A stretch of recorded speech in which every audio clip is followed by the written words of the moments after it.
नमस्कार दोस्तों, हमारे राष्ट्र की बात चैनल में स्वागत है।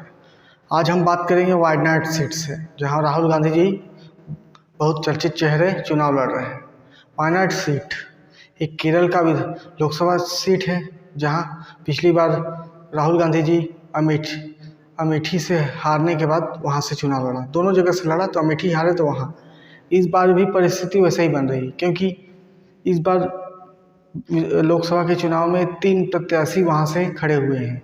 एक राहुल गांधी कांग्रेस के टिकट से, और भाजपा से के शेखरन, और वामपंथी पार्टी से एमी राजा, जो डी राजा की पत्नी है। और वहाँ का अंकगणित क्या कहता है, वोट की राजनीति क्या कहती है। वहाँ 48% मुसलमान हैं और 41% हिंदू, और बचे 2-3% क्रिश्चियन हैं। अगर मान लीजिए 2-3 हिंदू वोट इधर से उधर खिसका, तो डी राजा की पत्नी एमी राजा जीत सकती हैं। अगर मुस्लिम वोट भी इधर से उधर खिसका तो जीत सकती हैं। मतलब राहुल गांधी की समझ लीजिए ऐसी चुनौती है, कांटे की टक्कर है।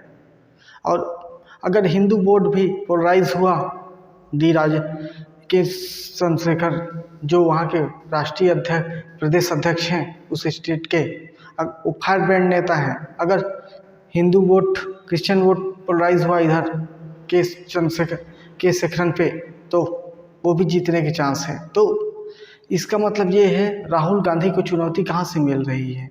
वही पार्टी जिससे साथ जाके वो गठबंधन किए थे चाइना में, कम्युनिस्ट पार्टी। अब चाइना के साथ राहुल गांधी कांग्रेस पार्टी का गठबंधन हुआ था। क्या गठजोड़ हुआ था? यही गठजोड़ हुआ था कि अगर आप गवर्नमेंट नहीं बना पाते हैं तो हम एक वामपंथी पार्टी, आज देखिए उनको, राहुल गांधी को साइड लाइन करके वहीं पर कम्युनिस्ट पार्टी ऑफ इंडिया अपना कैंडिडेट खड़ा कर दी। अगर वोटों की इधर से उधर थोड़ा बहुत भी होता है तो समझिए राहुल गांधी के भी हारने की चांस है। अगर राहुल गांधी हारे तो मुख्य विपक्षी पार्टी का नेता हारता है, तो समझिए क्या परिस्थिति बनी कि मुख्य विपक्षी पार्टी की भूमिका में कौन आ जाएगा? आ जाएगा कम्युनिस्ट पार्टी ऑफ इंडिया, जो भारत के आने वाले समय में मुख्य विपक्षी पार्टी की भूमिका निभा रहा है। और मुख्य विपक्षी पार्टी इस बेसिस पे भी वो बन सकती है, क्योंकि सारी जो नेशनल पार्टी, डेमोक्रेटिक पार्टी हैं, सारे क्या हैं, जनरली देखा जाए परिवारवाद से जूझ रहे हैं, जिनके पास कोई लीडर नहीं है, जिनके पास कोई लीडरशिप नहीं है। और वामपंथी पार्टी ऐसे, वो क्या है, कार्डर बेस्ड पार्टी है। उसमें परिवार की अहमियत बहुत कम है। उसमें जो टैलेंटेड है उसको आगे बढ़ाया जाता है। तो उस बेसिस पे देखिए कम्युनिस्ट पार्टी जीत भी सकती है, तो राहुल गांधी को राजनीति करने का कोई अर्थ ही नहीं होगा। वो भारतीय राजनीति से सीधा दरकिनार कर दिए जाएंगे अगर हारते हैं तो। हमारा ये मानना है, अगर हारते हैं तो, ये कल्पना है हमारी। वोटों का गणित भी इधर से उधर हुआ तो भी अगर भाजपा जीती तो फिर उसकी राजनीति समझिए खत्म ही हो गई। इस प्रकार से अगर मेरा बोलने का मतलब ये है कि मुख्य विपक्षी पार्टी जो कांग्रेस है, उसका स्थान भी वामपंथी पार्टी ले रहा है क्या? राहुल गांधी का भविष्य छोड़िए, देश में लोकतांत्रिक पार्टी का भविष्य क्या होगा अगर वामपंथी पार्टी, कम्युनिस्ट पार्टी इस देश में मुख्य विपक्षी पार्टी होगी? तो क्या स्थिति बनेगी?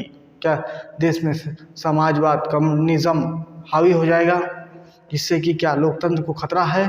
तो इसको राहुल गांधी जी इसीलिए दोनों पे खुराघात किए, मोदी पे खुराघात किए कि लोकतंत्र बचाने का चुनाव है, कम्युनिस्ट पार्टी पे दोनों पे वार कर दिए उसके माध्यम से कि ये लोकतंत्र बचाने का चुनाव है। तो वाकई ये लोकतंत्र बचाने का चुनाव है। राहुल गांधी जी को हम भी उम्मीद करते हैं कि वहाँ से जीत जाए, ताकि लोकतंत्र का एक चेहरा तो रहे। नहीं तो कम्युनिस्ट पार्टी जीतती है और भाजपा जीतती है। भाजपा तो नेशनल लीडरशिप में है ही है, लेकिन कम्युनिस्ट पार्टी जीतती है तो फिर विपक्ष पे सवाल खड़े होंगे कि लीडरशिप, विपक्ष का लीडर कौन होगा। तो दोस्तों, हम वायनाड सीट के बारे में ऐसी विश्लेषण करना चाह रहे थे कि माइनट सीट में रिजल्ट आने वाले 6 जून को ही डिसाइड होगा कि क्या होगा।